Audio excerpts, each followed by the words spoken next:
Amina's phone buzzed with a message from her mother, "We no longer trust you."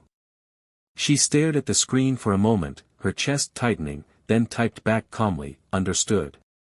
Memories of a warm childhood in OSU flooded her mind, streets full of laughter, her mother's gentle scolding, and her father's quiet pride.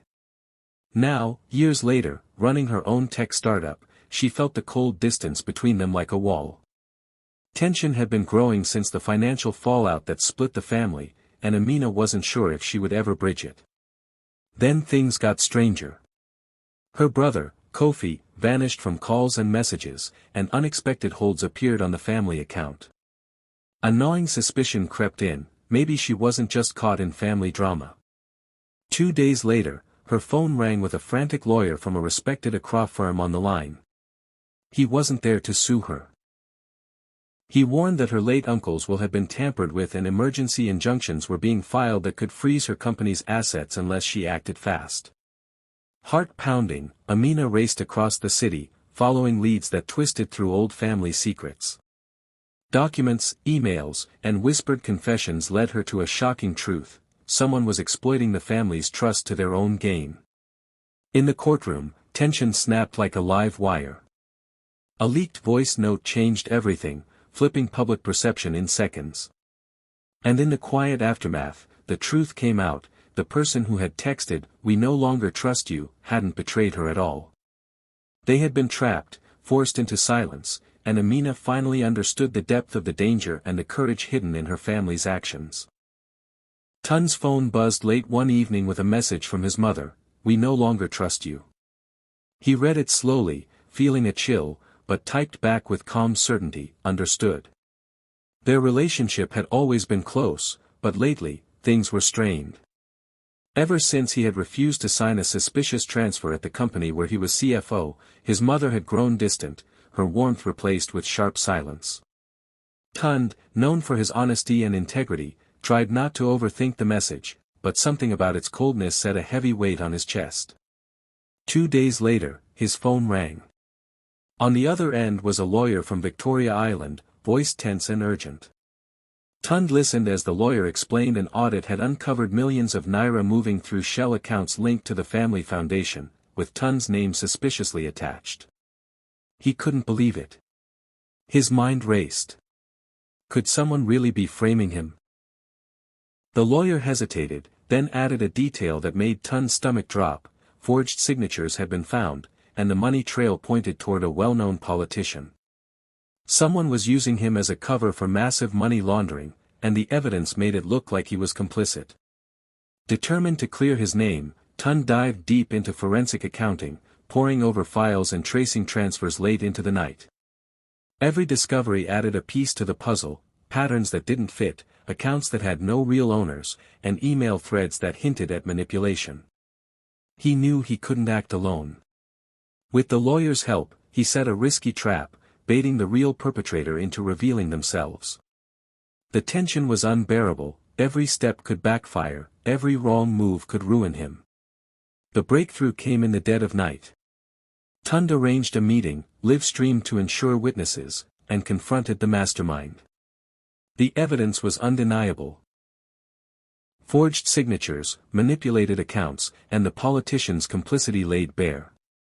The lawyer, overwhelmed, admitted that Tund's mother had been under blackmail, forced to send that cold, distrustful message to protect him and the family from deeper danger. The moment played out in real time for thousands online, a viral revelation that flipped the story completely.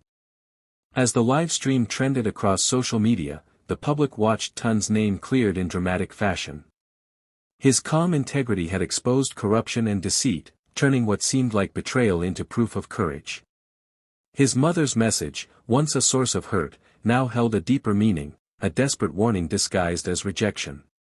Tund's redemption was complete, the scandal unraveled, and the city of Lagos buzzed with the story of the man who refused to bow under pressure and exposed the truth when it mattered most. Zuri stared at her phone, her mother's message flashing on the screen: "We no longer trust you." She felt a sting but stayed silent, letting the word sit. Her mind drifted back to the farm where she grew up, mornings filled with chores, laughter, and the smell of fresh earth. Now, years later, she was a doctor in Nairobi, far from the life she had known. Her parents had accused her of abandoning them after a healthcare incident with her father, though she had only followed protocol and tried to help. Something felt off, and she couldn't shake the unease. 2 days later, her phone rang. A lawyer from a Nairobi clinic sounded frantic. Zuri listened, heart racing, as the lawyer explained that hospital records had been altered illegally and that she could be named responsible in an upcoming subpoena unless she acted fast. Anonymous evidence had already reached her inbox, hinting that her parents were forced into signing over medical power of attorney. Meanwhile, online whispers turned into a smear campaign, painting her as careless and indifferent. Zuri knew she had to act before public opinion and the law both turned against her. She began digging, tracing every document and cross-checking hospital files. Late one night, she found discrepancies in patient transfers and flagged missing signatures. Risking confrontation, she snuck into the clinic archives and faced the administrators responsible for the fraud. Her evidence, combined with a whistleblower's testimony, revealed the shocking truth: her parents had been victims of a medical fraud ring, coerced and silenced, while she was being framed as negligent. The courtroom became the stage for the story to go public. Zuri's tearful address was broadcast live, showing every document, recording, and proof of manipulation. A heart-shattering voicemail from her mother surfaced, explaining the text had been forced, a desperate attempt to protect her from danger she could not explain. The courtroom livestream went viral across social media, with millions witnessing Zuri's courage and the systemic corruption she uncovered. The narrative flipped completely, exposing not just the fraud ring but also the way ordinary people were silenced by power and fear. By the end of the day, Zuri's name was cleared, her parents' honor restored, and the public moved by her honesty and bravery. The story spread, inspiring trust in whistleblowers and showing the dangers of corruption hiding behind bureaucracy. Her mother's message, once a wound, now symbolized protection and love, a secret warning Zuri had finally understood. Zuri's fight revealed the truth, exposed injustice, and made her a symbol of integrity in a world quick to judge without seeing the full picture.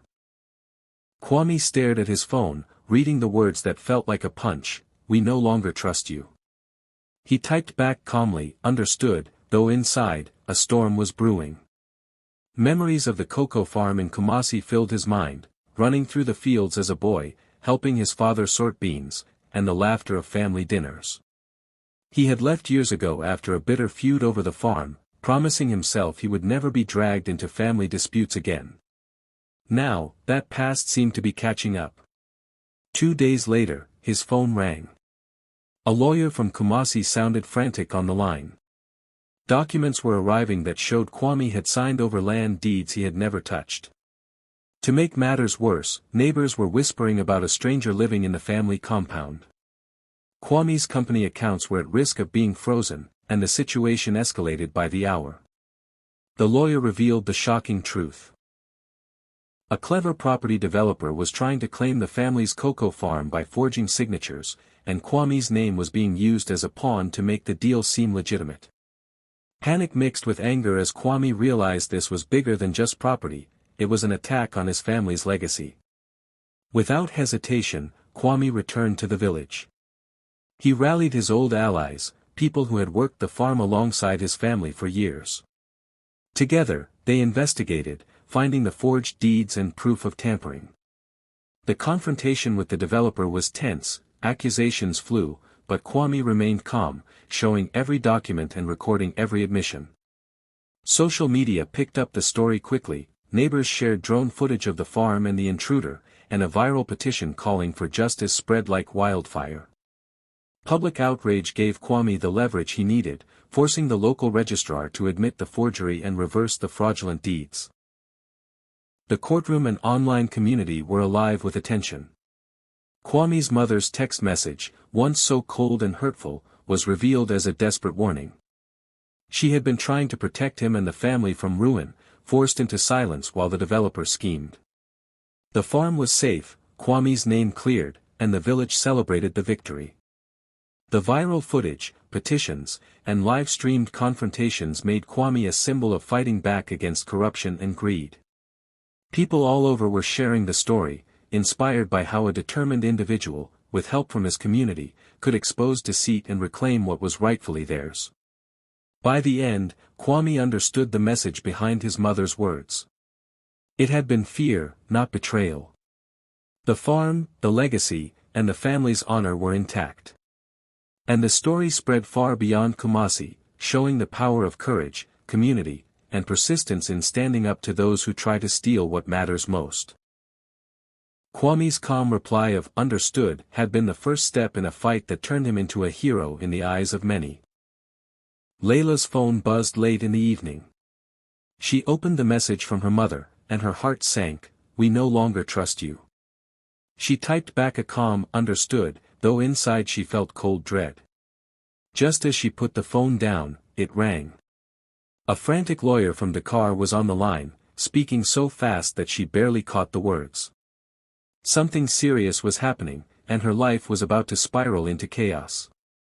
Layla had always been rising fast as an influencer, sharing fashion tips, travel videos, and daily life snippets with thousands of followers.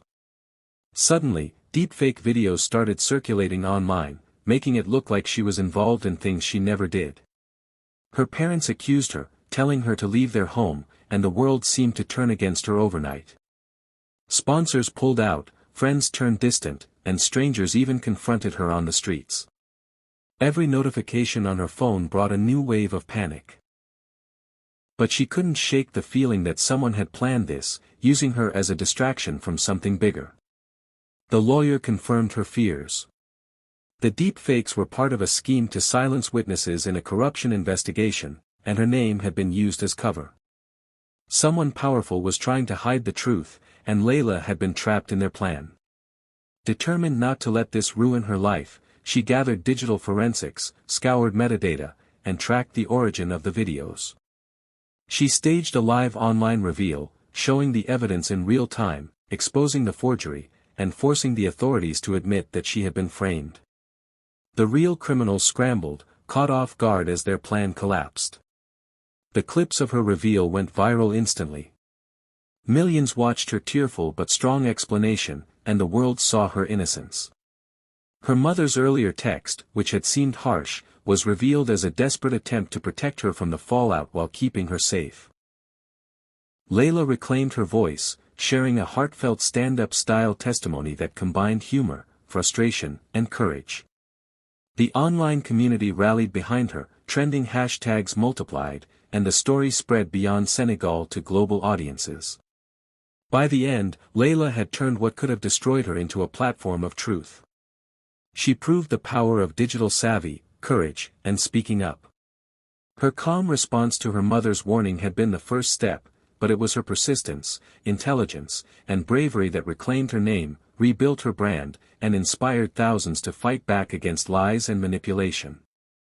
What started as a terrifying scandal became a viral triumph, showing that even in a world of falsehoods, truth can be louder than deception. Sefiu stared at his phone, reading the message from his mother, "We no longer trust you." He felt a cold weight in his chest but typed back simply, "Understood." 2 days later, his phone rang.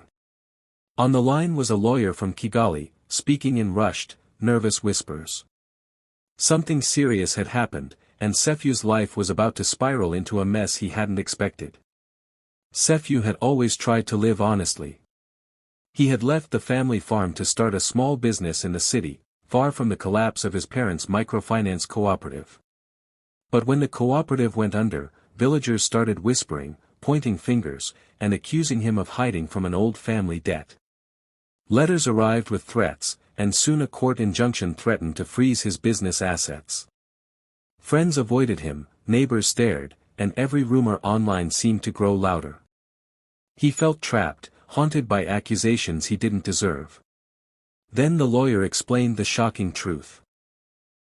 Someone had altered the cooperative's financial records, rerouting repayments into fake accounts, and the trail led to a respected local elder, someone everyone trusted.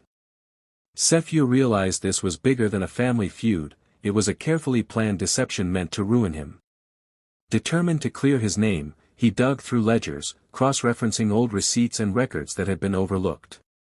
Every page brought more clarity, exposing inconsistencies and pointing directly to the real perpetrator. The final confrontation came during a tense council meeting in the village hall. Sephew presented the recovered receipts and detailed the embezzlement scheme, piece by piece, cornering the elder in front of the community. Voices rose, arguments flared, but the evidence was undeniable. The elder finally confessed, his voice trembling, and the admission was captured on audio by someone in the room. The clip went viral, shared across social media, showing the truth to everyone who had doubted Sephew. Through it all, the meaning of his mother's text became clear. "We no longer trust you," had not been a condemnation but a desperate warning. She had feared for him, unable to explain the danger publicly without putting him at risk. Sephew's calm response had been the first step in navigating a storm of lies and accusations. By standing firm, investigating thoroughly, and exposing the scheme, he reclaimed his reputation and business. What began as personal betrayal turned into a viral triumph, showing that courage, patience, and evidence can overcome deception. The village watched in amazement, social media amplified his story, and Sephew's name, once doubted, became a symbol of truth and resilience. His mother's silent warning had saved him, and his relentless pursuit of justice had turned an old debt and a web of lies into a story of victory that inspired countless others. Amelie stared at her phone, the words from her mother burning on the screen, "We no longer trust you." She felt a sharp sting but typed back simply, "Understood." 2 days later, her phone rang, and a well-known Johannesburg lawyer was on the line, panic clear in his voice. Something serious had happened, and Amelie's small acting career was suddenly at the center of a storm. Amelie had always tried to live a quiet life in the spotlight, keeping her personal and professional life separate.